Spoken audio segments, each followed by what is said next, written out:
I'm going to sit because I'm tired. Thanks to everyone for sticking around. We're going to end things a little differently than we have in the past. We're going to kind of combine a meeting wrap-up with a look back at the year in review. So I'm going to start with a quick overview of the year on Scholarly Kitchen, and then we'll turn things over to our chefs, our bloggers, who have been tasked with the fairly open-ended question of what did you learn at this year's meeting or during this year, or we try to leave it fairly open-ended. Just to introduce, so in case you don't know who's on stage, my name's David Crotty. I'm with Oxford University Press. Next to me is Alice Meadows from Wiley. Next to her, Robert Harrington from the American Mathematical Society. Judy Luther from Informed Strategies. Michael Clark from Clark & Company. I don't know where that name comes from. David Smith from the Institute of Engineering and Technology. Todd Carpenter from NISO, the National Information Standards Organization, and of course Kent Anderson from the Journal of Bone and Joint Surgery.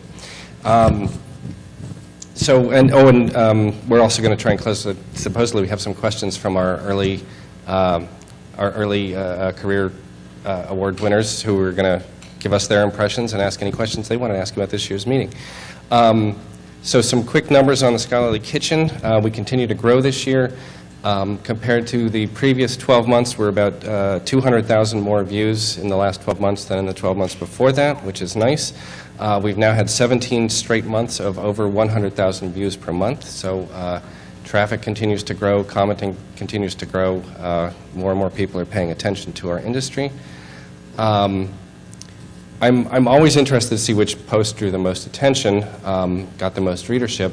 One thing that struck me on this list for the past year is kind of the diversity of subjects. I mean, you see the expected things, open access, peer review, but there really remains a strong presence for posts about books, about e-books, something I think we should write more about going forward, but those posts, when we do cover those areas, really get a lot of attention. There's also, I always like to see if there's something I can learn by looking at these sorts of lists, and these two posts at the top, they're each, they've come in the last year, so they're less than a year old, but they're already, respectively, the #1 most read post in the history of the site. We go back to 2008, and yet that post at the top that came out this year has been read more than any other post in the history of the site. And the one below it is now the 5th most read post in the history of the site. So you can ask, well, why those two posts? And the answer is fairly obvious if you look at the search terms that people use. People use to come to the Scholarly Kitchen. It's remarkably consistent along the line there. It's +1 impact factor +1, 2013, whatever.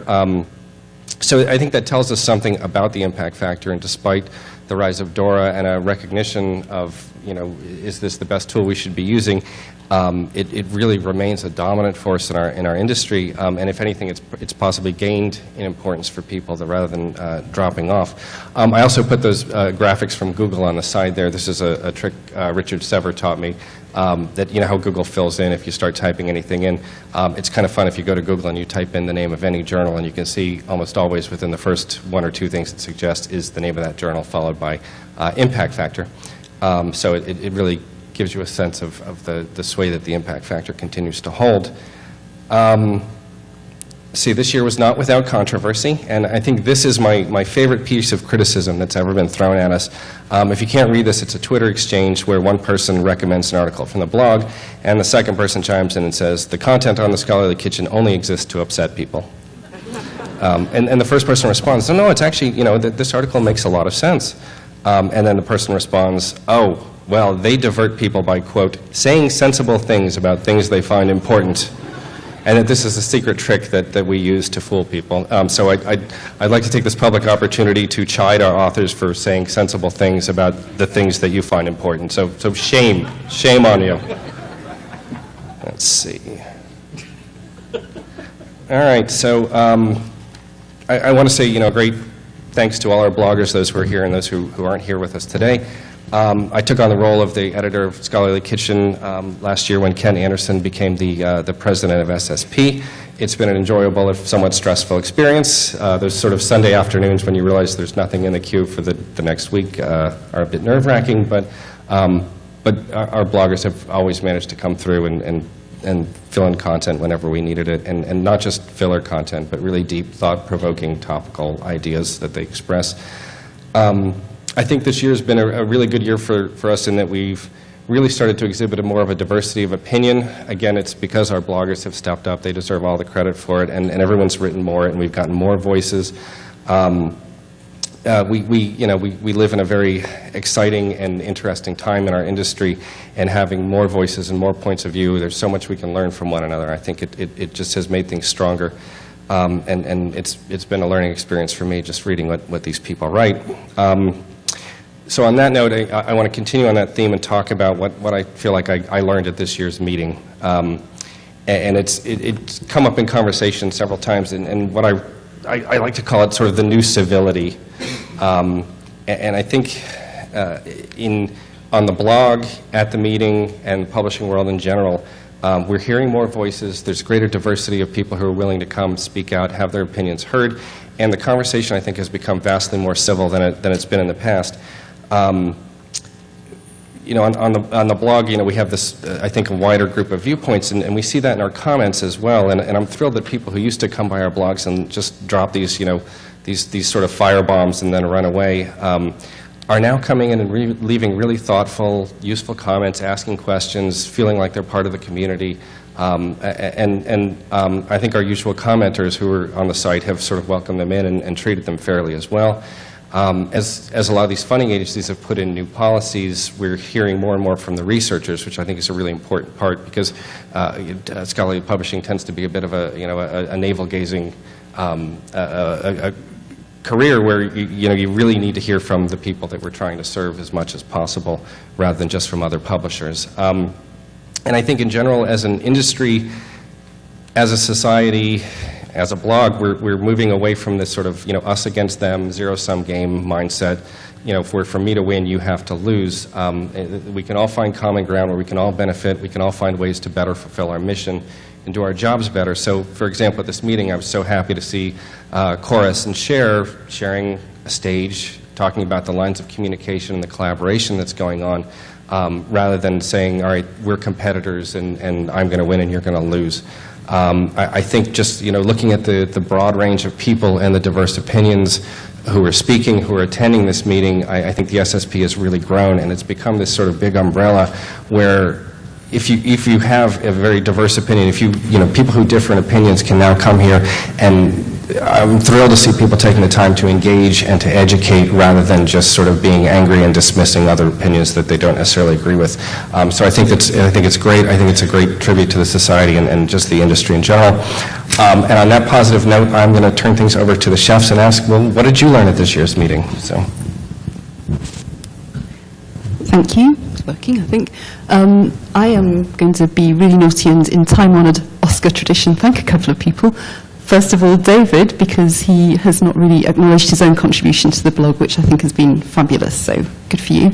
And also to Jocelyn and Emily and the rest of the annual meeting committee, because once again, you've managed to do a meeting that was even better than the last one. I've been coming to this meeting I worked out, it's exactly 7 years, because the first one I came to was in Boston, whenever 7 years ago was, 2008 or something, and I haven't missed one since then because I love that one, and every year I love it a bit more, so really, really well done. This year was certainly no exception. So I guess what I like about these meetings in part, they're hugely diverse. You get to speak to people at all levels, across all functions, from a huge range of different types of companies, publishing, vendors, librarians, all the rest of it. So it's fabulous for networking, and I think probably everybody would agree that that's the number one thing that we come to a meeting like this for, is to meet new people, see old friends and colleagues, and learn, have those kind of serendipitous conversations. So in a way, that's my kind of biggest learning point, is again, it's that sort of thing. But I think also we have kind of aha moments in these types of meetings, so I'm going to share a few of the aha moments I had, and then one kind of big message, which actually is very similar to David's, I think. So here are a few of my aha moments. One was Chris Lintott talking about citizen science and basically saying, which I just thought was fascinating, so their volunteers don't care about authorship, guess what? Most of us, and certainly our authors, really do care about authorship. And conversely, when they find a scientific paper that they can't understand, they kind of give up and they're scared by it. Whereas our researchers apparently just say, oh, well, what the hell, don't understand it, I'm not going to worry about that, I'll move on to the next one. So it just struck me as like, wow, here we are, one of the things we're trying to do is to, make the research that we publish more publicly available so that, the public at large can make more of it. And actually what they want, both in terms of producing research and consuming it, is completely different from our core audience. So that was one kind of little aha moment I had. Another one was in the librarian session yesterday, which I thought was fabulous. Somebody, one of the librarians, just made a somewhat throwaway comment about the fact that, oh yes, we've got open access funds for our authors, but it didn't get used, so we just used it on something else. And I'm thinking, what, there's money there waiting to be spent on publishing, and we're not there helping you spend it? So I'm like, maybe as publishers we should be trying to work with libraries to help them encourage their authors to be publishing open access, because it benefits us, it benefits the libraries, it benefits the authors, and that, I guess, was leads me on to my kind of bigger thing, which is really, as I say, what David said, which is, I think pretty much every conference I've been to in the last year or so, one of the underlying, if not the overt themes, has been collaboration, and a real desire among most people to collaborate much more strongly between librarians, publishers, vendors, researchers, pretty much, everybody. I mean, there are I know a few outliers along the way who are less interested in that, but I think most of us genuinely want to collaborate to make research more accessible, to publish it to a better standard. And I find that kind of very inspiring, I guess, and very, that's the message we want to hear. A couple of examples of that, the share chorus thing definitely jumped out at me as one. The session on innovation yesterday, I think everybody in the panel that I chaired mentioned collaboration and partnership as being something that was really important. And then at a session I was on today about publishing training, one of the panelists mentioned this idea of having secondments, basically. So a librarian might go and do a secondment at a publishing company, and a publisher might go and do a secondment in a library.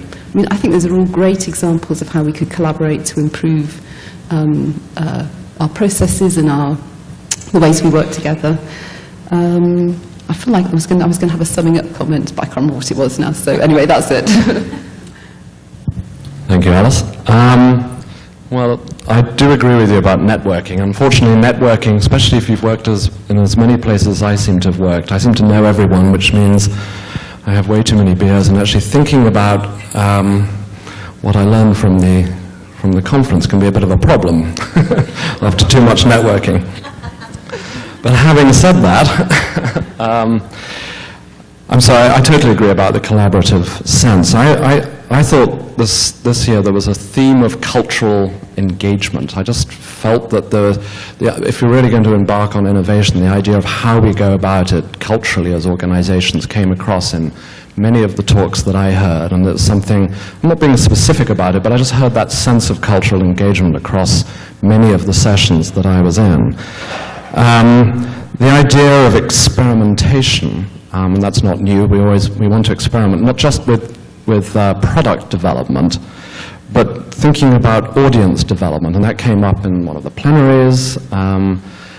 The idea of sort of using your audiences, expanding the audiences that you might have available to you for, okay, we have specialized content, many of us, but there are other types of audience within our communities who may be interested in what we do, and using them as a means to help us innovate. I thought that was something, that was a sort of an aha-ish kind of a moment for me.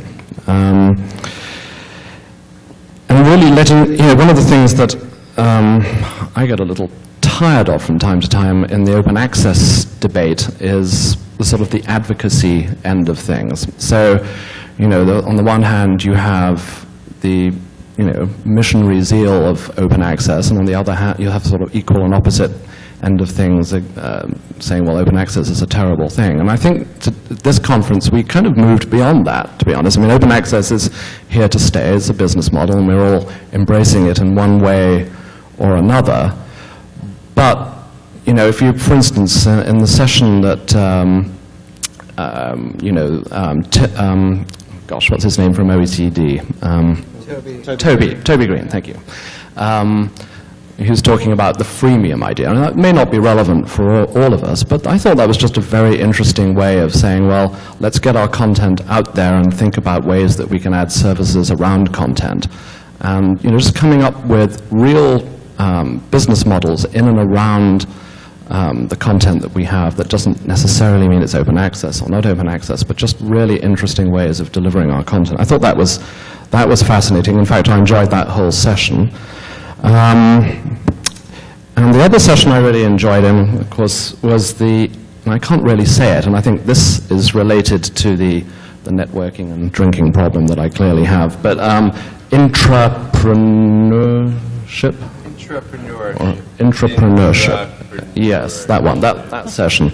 I really enjoyed that session. I thought it was really good. And you know, Ken put up some, you know, I had a number of people say to me, you know, there's just a few aha moments in that session. You know, in a way it was simple stuff like, well, it's not science, this is product development. Or looking at that bell curve where you look at the big figure at the end, and you know, the person that's happy, what can we do to make that person more happy? Or the person at the other end of the spectrum who may not be being served effectively, rather than looking at what the most number of people may want from us, and just understanding that. So those are the few things that I took from the whole thing. Yeah, thank you. So I'm going to resonate with these themes of collaboration. And I guess one of the things I've always appreciated about SSP is that it's been forward-looking, and I didn't realize it until you made the observation, Robert, about people not being reactive. But there certainly wasn't a conversation or wasn't a presentation or a room I was in where I heard anybody digging in their heels, you know, resisting the change. It felt to me, and maybe we need for changing, the tools that we need to move forward. So that was also refreshing. Being a consultant, I tend to think at the 50,000-foot level as opposed to the 10,000-foot level. So my observations are in the form of themes, and I'll echo the one on collaboration, because certainly two of the keynotes spoke directly to that. The citizen science explanation or description I found amazing, and the motivation of people to contribute. One of the really significant observations for me was the human quality, and I think maybe that's what you're referencing as cultural.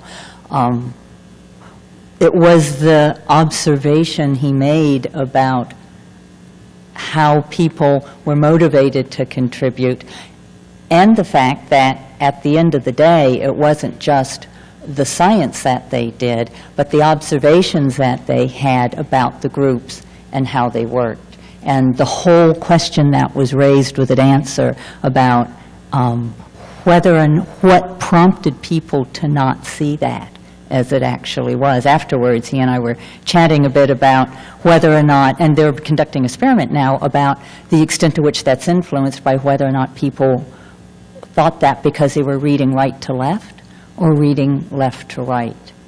So the human traits and the human qualities that were raised by that, and that was not the topic that they were looking at. The topic they were looking at was astronomy. So it reminds me of the exhaust and the metrics arena, where the problem that was to be solved with, and I think back to Mendeley, was PDFs, but the data exhaust from that were metrics on the use of content.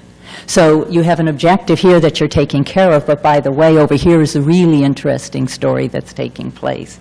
And in this case, it was an observation on more human aspects. And then, of course, DPLA and Europeana talking about collaboration at scale, which the question I wanted to pose to them was, and I did afterwards, was, how does this go global? Right now, it's just between North America and Europe. And they said they were talking with Singapore as, for Asia as well as Australia.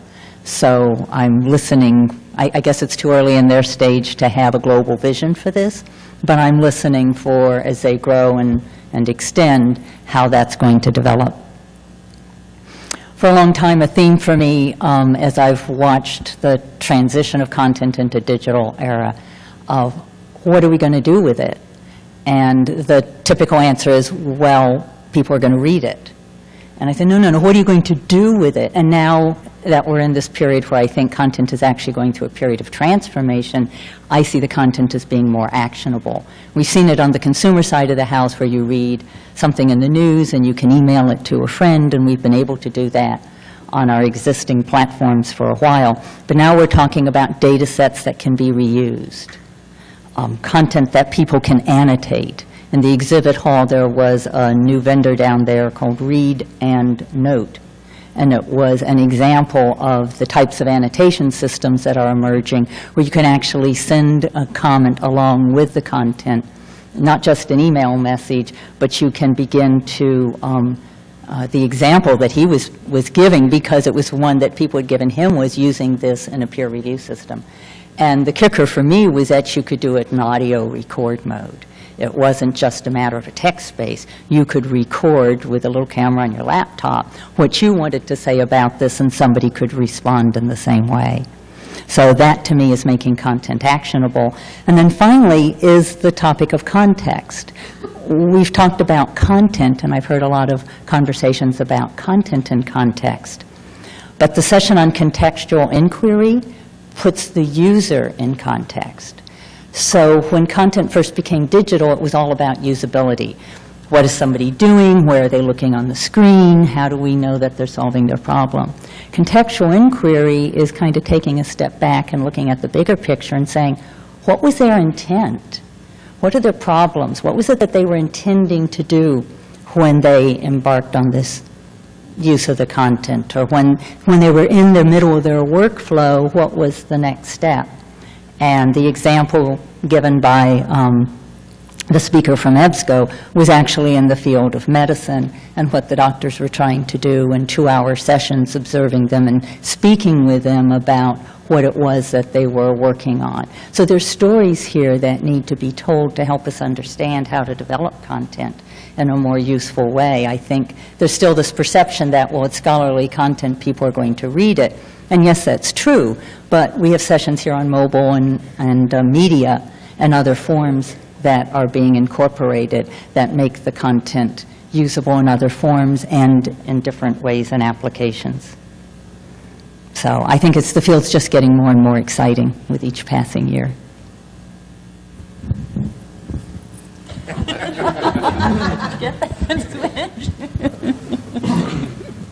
Keep him on his toes. Sorry. So I think the biggest thing I realized this year is how big this event has become, and I feel like I just sort of skimmed through a portion of it. So I can't even draw any themes for the whole event. But what I will do is talk a little bit about the 2 sessions that I organized and moderated. The first was on which Robert had mentioned, was on the topic of new business models. It was called Learning to Let Go and Add Readers to Your Marketing Team. And it was, the speakers were Toby Green at OECD, Susan Heslett at London Mathematical Society, and Jen Veltrop at Academic Concept Knowledge. And it was a fantastic session. And one of the things that it reminded me of was that publishing, STM and scholarly publishing, has always been a service from the very beginning, in the sense of the first journals were created to make it easier to disseminate papers so that you wouldn't have to copy them, mail them around to all the various scientists. So it was very much a service function. And over the years, I think sometimes we forget that and we think of it as a product and not a service. But it is a service, and all the components of it are a service. Peer review is a service. Distribution is a service, and so on. And when we think of it that way, we can then start to think a little bit differently about what additional services can be layered on, and that's certainly what Toby Green was talking about in some of the freemium service models where the content is free, the product is free, but then there are services such as text mining or other sorts of data services that flow on top of it that they charge for. And Toby really, the comment that he had that really resonated with me is to focus on creating audiences, and most importantly, let your readers help you create those audiences. So it's not just sort of you doing all the work or your marketing team doing all the work. Let your readers help you do it by encouraging them and giving them the tools to promote your own content to their networks. And they've done a great job of that at OECD by providing embed links where you can actually embed portions or in some cases the entire work in various media sites that all sort of point back to their content. Susan Heslett in that same session talked about how sometimes what works for your organization is the exact opposite of what works for everybody else. So they have a model where they have a paywall, except their paywall comes later. So everything's free at first for the first 6 months, and then it goes under a paywall later. And the reason that they do that, which is the opposite of what many organizations do, is because they're in mathematics, or maths as they say in the UK. And they have such a long half-life for their content that they figure, we might as well just drive up usage because people are going to be using this for the next 30 years, so let's get the awareness about it out there, and hopefully that will drive additional usage and revenue down the road. And then my favorite phrase of the conference also came from that session. Jan Veltrop came up with a pithy phrase for something I've been thinking about for a long time and didn't have a good short description for it, and that is peak subscription. We have reached peak subscription. And what he means by that is the publishing industry has spent the last 15 years mainly preoccupied, I think, with two things. One of those is the big deal and the site license, and getting the big deals bigger and optimized and tiers put into place and more content put in and getting pricing just right and so on and so forth. And then secondarily, selling that content into new markets, into China, into India, and Middle East, South America, et cetera, et cetera. Well, that strategy has played out. There's no more open, untapped markets left, and as we all know, library budgets are what they are. So as not that big deals are going to go away or site licenses are going to go away, but as a driver of growth, that strategy is over. And the term peak subscription, I think, captures that well. The other session that I was involved in was cultivating intrapreneurship to drive new product development and growth, and why intrapreneurship. The idea of the session is that startups are garnering so much attention these days because they're new, they're sexy, they're interesting, but as most new products are actually launched by existing organizations, and existing organizations have challenges in developing new products because, of course, you have to keep doing the existing products, and the organizations are organized around the existing products. So the challenges of creating new products within existing organizations are often complex and involve developing new skill sets, new organizational infrastructure, realigning incentives, reallocating resources, and many other things. So the three speakers in this session were Kent Anderson from JBGS, Striatis, and John Inglis from Cold Spring Harbor, and Nico Goncharov way back there in the corner from Digital Science Macmillan, who all did fantastic jobs. And the thing that really resonated there, can't have this expression, give yourself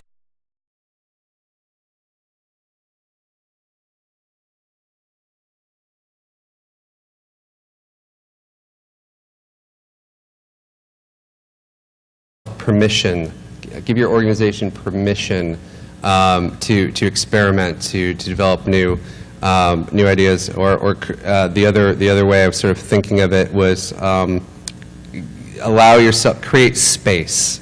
Create space within your organization to imagine new things. Create space for dissent. Create space to acknowledge, and this was John Inglis's fantastic term, acknowledge failure. We don't like failure. Nobody wants to fail. This sort of whole, embracing failure thing, I think, is a software thing. And it's okay. It's okay to embrace failure, certainly, if you're talking about a feature, of some software application that you're like, okay, well, nobody's using it, we'll do something else. It's another thing to have your whole organization fail. That's not good. Nobody wants that. Or to have your whole product fail. That's not a good thing. We don't want that kind of failure. But when things do fail, we need to acknowledge the failure, and that's Sean's fantastic term. Create space to breathe. Let people, as Kent pointed out, when people are stressed, when people are under enormous pressure, innovation does not happen, or it doesn't happen successfully. Create space to ask questions, and create space to give things a chance to happen. You have to give things time. You have to have patience. So this notion of creating space, and it turns out there's not a right way to create this space. Different organizations have different strategies. Macmillan created a whole new division focused on product development or software development, digital tools. Cold Spring Harbor, I guess, created a whole new division in the publishing department, but then the publishing wing. But once it got going, all of the product development happens within that context. JBJS has created new divisions within the same organization. There's no one way to do it, but that creation of space to allow these things to happen seems to be a critical critical part. So those were my two sessions. So I learned that there is in fact no such thing as too many ribbons on your name badge.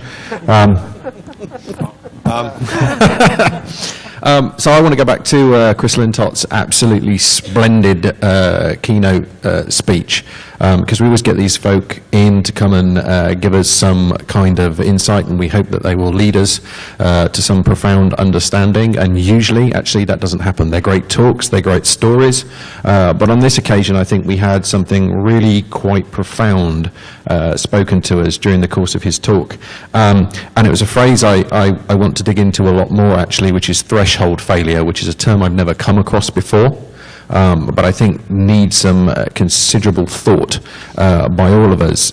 When he's recounting the story of the fact that they have a huge population of citizen scientists doing some quite incredibly complicated and detailed scientific analysis that is every bit as good as the professionals can do, but then when it comes to the process of publication, the phrase is, "That's not for me." And I think that is actually really quite an arresting statement. It's quite an arresting statement across the whole gamut of what scholarly publishing and article production is actually about, because it begs the question, actually, what is the article for? And so that was the first morning of the first day, and then went off into some sessions to look into issues around data. And this idea of what is the article for kept sitting with me all through those sessions, because what I was seeing was a whole bunch of folk in all kinds of different ways, from Figshare and Dryad and a whole bunch of startups, to folks wrestling with standards and approaches and methods and repositories and all kinds of other things. Some really wicked systems diagrams I've seen in the last couple of days here on this whole area. But actually digging into the business of, okay, so you've got a paper, but actually the stuff we're really after is the stuff that sits under this surface level output. And we're trying to unpick that, okay? And we're trying to add things in. We're trying to re-engineer. In one case, I saw some stuff when folk were working on re-engineering an output from an author to try and regenerate the underlying data, which is messed up, but you can kind of see how that process kind of happens, right?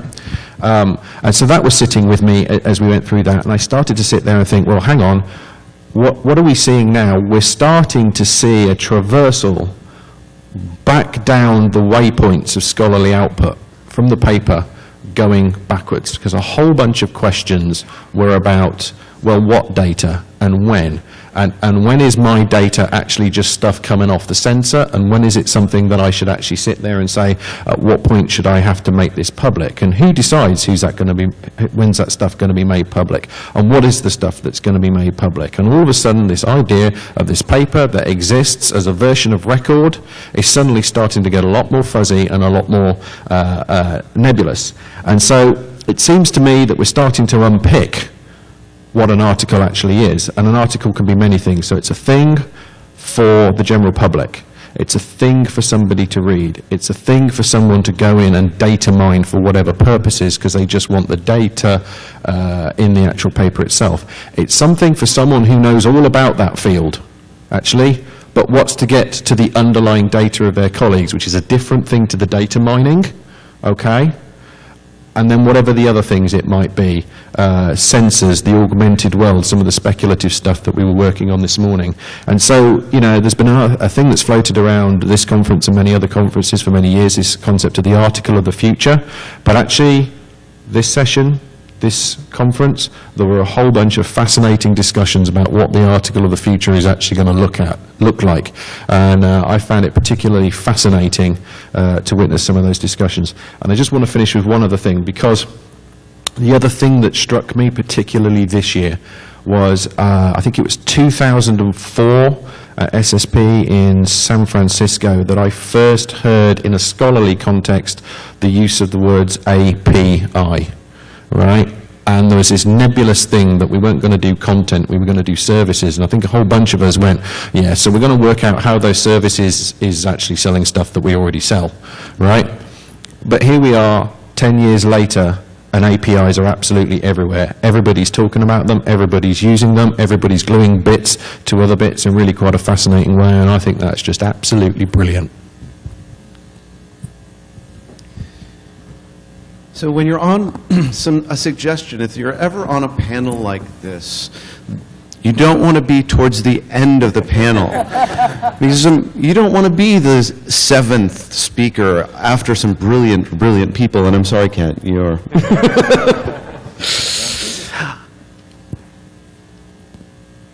The question of innovation, I think, is really interesting and is a theme that's developed, and it was touched on by a few, Robert, Judy, David. There are many elements to innovation. There are many approaches to innovation. I spend most of my time talking about and thinking about technology, but there's innovation in business models and how much innovation has taken place in our community in the last decade, 15, maybe 20 years. And I think over the last several years, many of the elements necessary for the article of the future, if you will, have been put into place, and we spend a lot of time here talking about those elements. Things like ORCIDs, things like FundRef, things like APIs. That enough content is available and shareable, that we can start to think about new ways to apply them, that new services like Europeana and DPLA can develop.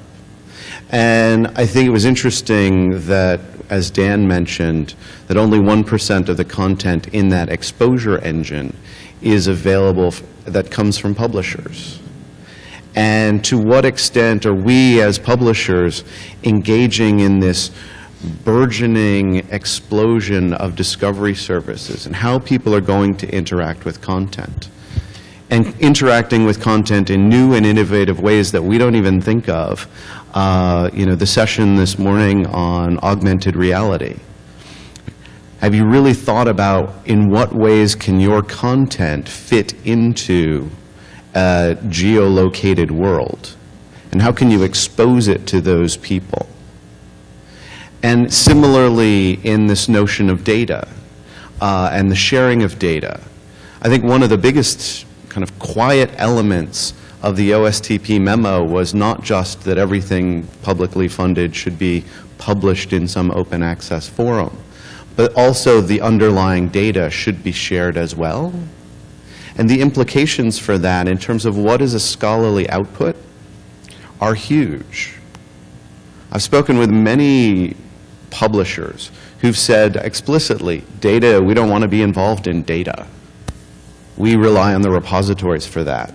But if you think of the role of a publisher or a role of a society as the filter, organizing filter for a specific domain, do you want to be in a position where your focus is solely on the print artifact, the summary element of that scholarly chain of communication, and explicitly excluding a large chunk of that space, which is data or supplemental materials?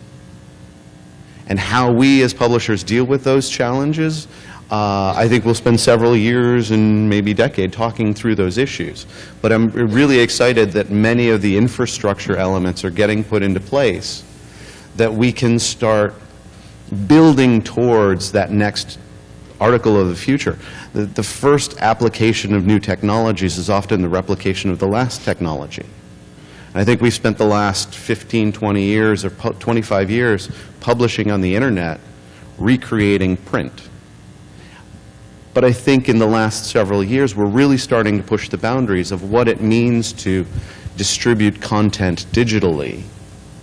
And it doesn't matter that it's a video or an audio or a data set or software, that these are scholarly outputs that get put out into the community chain. And that has big implications for editorial processes, for production processes, discovery, and assessment. And a lot of those conversations I felt were themes coming out or kind of developing, shoots out of the ground of a future scholarly communication environment. And it's really exciting that those conversations are taking place here at SSP in a really collegial environment. Many industries are not this collegial. So I've always honored that about SSP.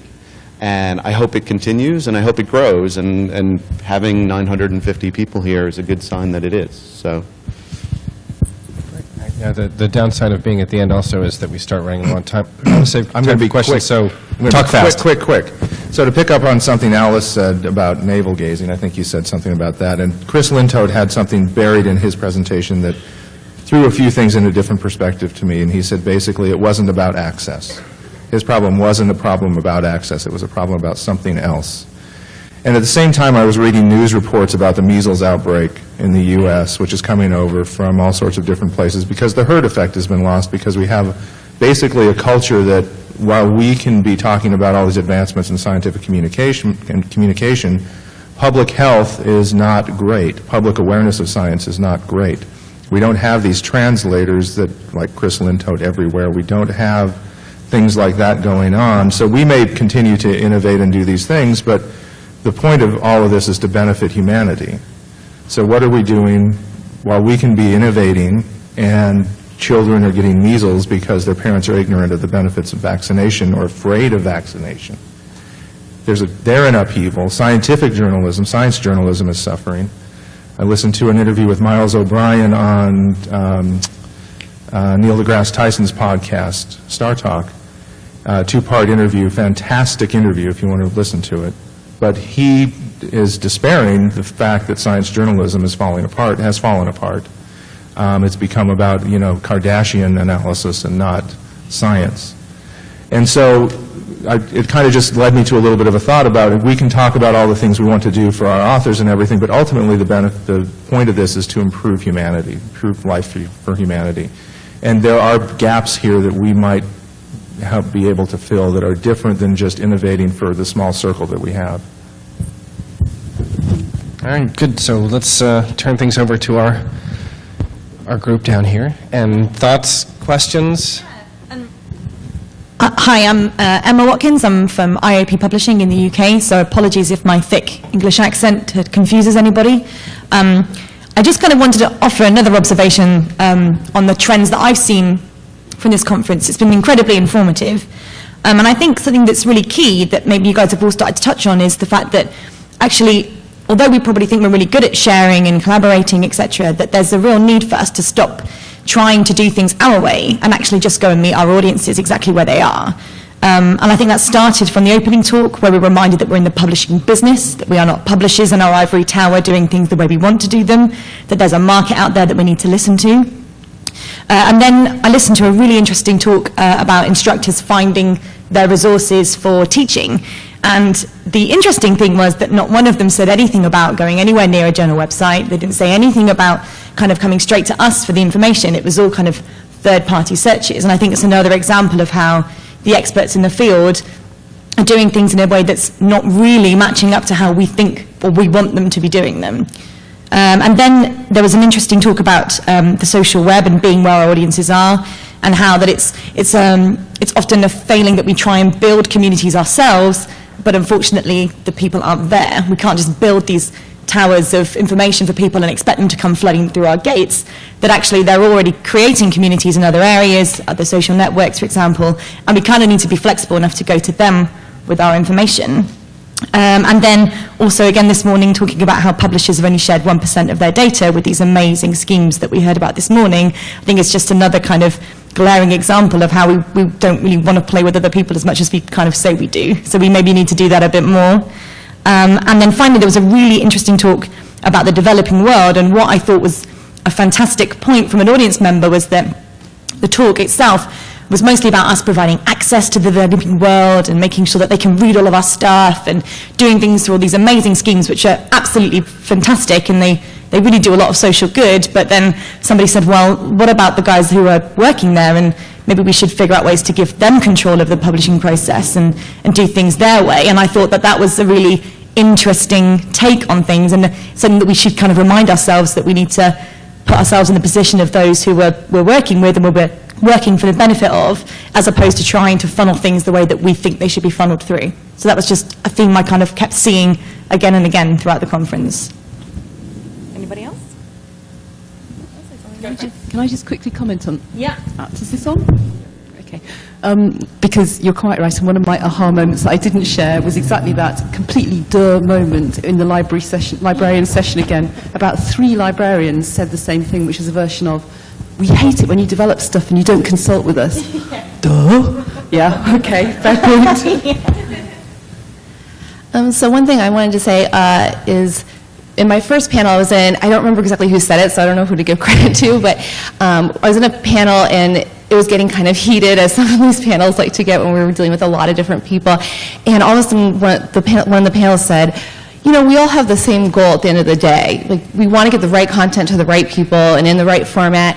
And I've kind of had that like in the back of my mind through this entire conference.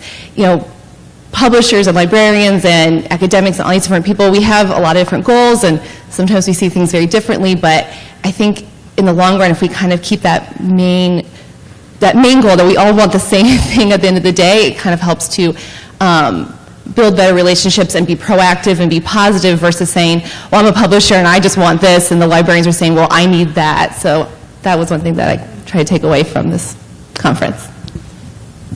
Yeah, and I like, you know, just, I think the SSP is a place that I always realize that, because it is a broad umbrella, and it's not just publishers, it's librarians, it's researchers, it's all people from entrepreneurs, technological people, people providing services. There's just, it's a really, I think it's really the strength of coming to this meeting is you're going to hear from all corners, and that you're not just going to hear, you know, to get back to navel gazing, you're not just going to hear from the people who are doing exactly what you're doing. And Well, I think one thing that occurred to me, and John Inglis from Cold Spring Harbor mentioned this, was they've done children's books.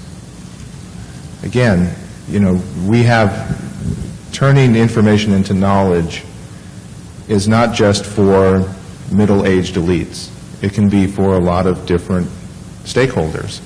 And we have, you know, a lot of expertise, and we can find expertise we should reach out further. And again, the point of science is to benefit humanity, not to build businesses. So just another thing to that, just a question for the audience. Does anybody know who Stampy Longhead is? Anybody? Got kids? Do Minecraft? Yeah? Okay. Someone's back there. So if you've got kids and they end up doing Minecraft, and so you have some, if they're under 7, they will do Minecraft. It's just a stage of development now. It's great. They get a lot quieter. But one of the things you suddenly discover is they actually go to YouTube and they want to watch videos about other people doing stuff on Minecraft. And one of the people that does some of the best videos on Minecraft is a guy who goes by the name of Stampy Longhead. Look it up on YouTube. It's perfectly safe. A bit surreal, but perfectly safe. But one of the things that struck me as amazing is he's just signed a deal with a publisher to produce educational videos for kids.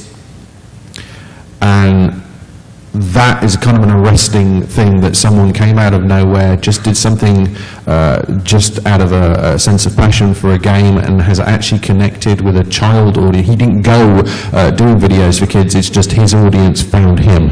And then that's being translated into something that will hopefully lead to some really creative thinking in the educational space. And I find that a fascinating idea that's well worth following. Hi, I just want to add something to the cultural participation discussion that has been a thread in our discussions.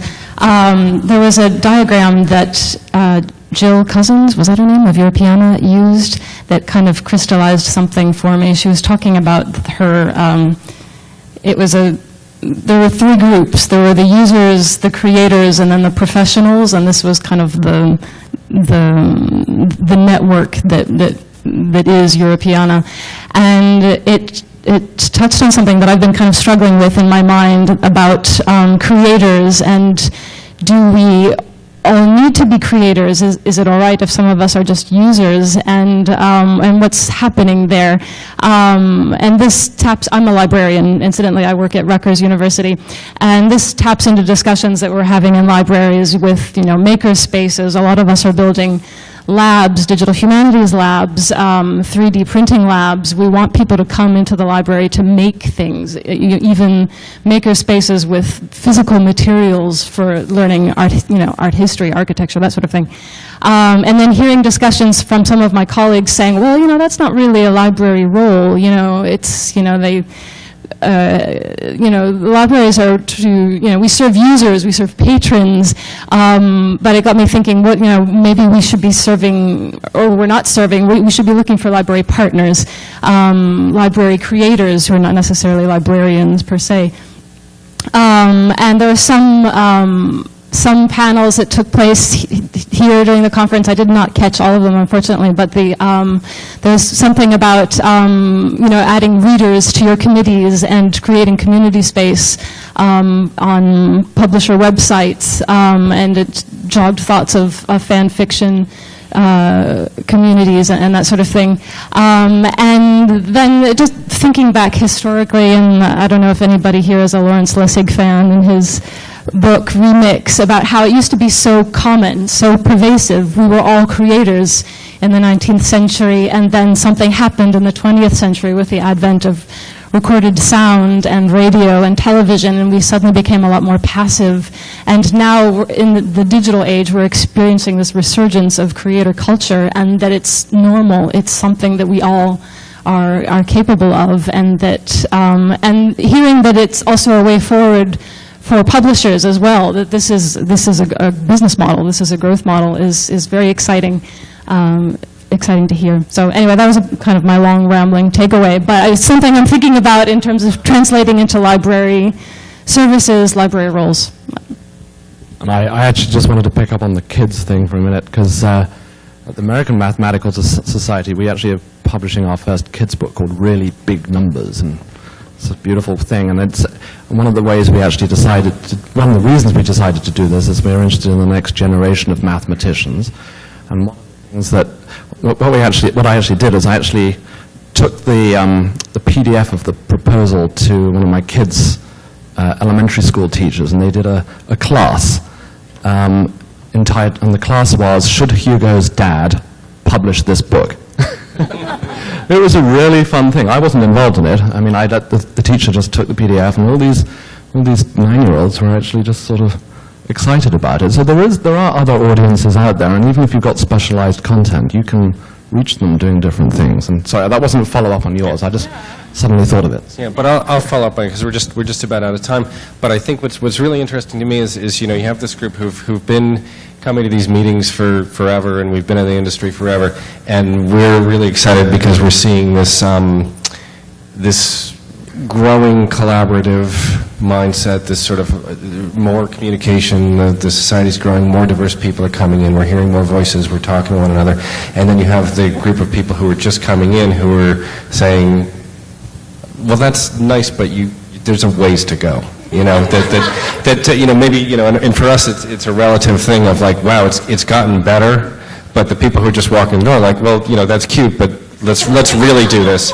And I think that points us to the future. And so we'll see everybody in Arlington next year. So let's all get out and collaborate, and next year come back and tell us what you did. Thanks.